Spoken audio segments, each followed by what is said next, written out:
Welcome to Crack Defense. In this video, we are going to learn about some problems related to ratio. So we'll just have basic problems here. Let's begin. First problem we are going to take is here. Kavita's income is 6,400 per month and given as Reshma's income is 5,200 per month. So we have to just calculate the ratio between their income. So how do we calculate? It's just Kavita's income is to Reshma's income. So it's just 6,400 is to 5,200. That can be written as 64 is to 52. And if you cut down more, you get 16 is to 13. And this is the final ratio we get of their income. Now, let's talk about one more example. It's given that of some quantity P is to Q is 3 is to 4 and you have ratio of Q is to R as 8 is to 9. Then what is P, Q, R? Its ratio.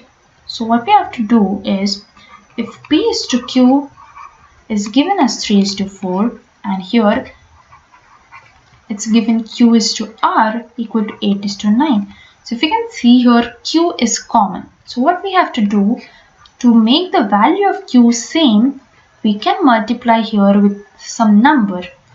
So what will be the number? It's if you multiply this with 2 and this with 1, we'll get Q as 8. So what will be the new proportion? Like new ratio here, it will be 6 is to 8 and Q is to R by multiplying 1 will become 8 is to 9. That is, just stays the same.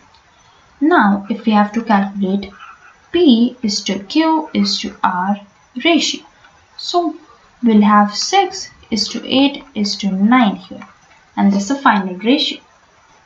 Now we can have a short trick for this. What is the trick? It's if A is to B and B is to C are given and we have to calculate this thing, that is A is to B is to C ratio. So we have to just write it down as A is to B, the first value given, and then we have to write it as B is to C, the second ratio given. We have to just multiply this A and B, then the second point will be B into B and the third point in the ratio will be B into C. That is A multiplied by B is to B multiplied by B is to B multiplied by C. And that becomes the ratio of A is to B is to C. That's it. Thank you.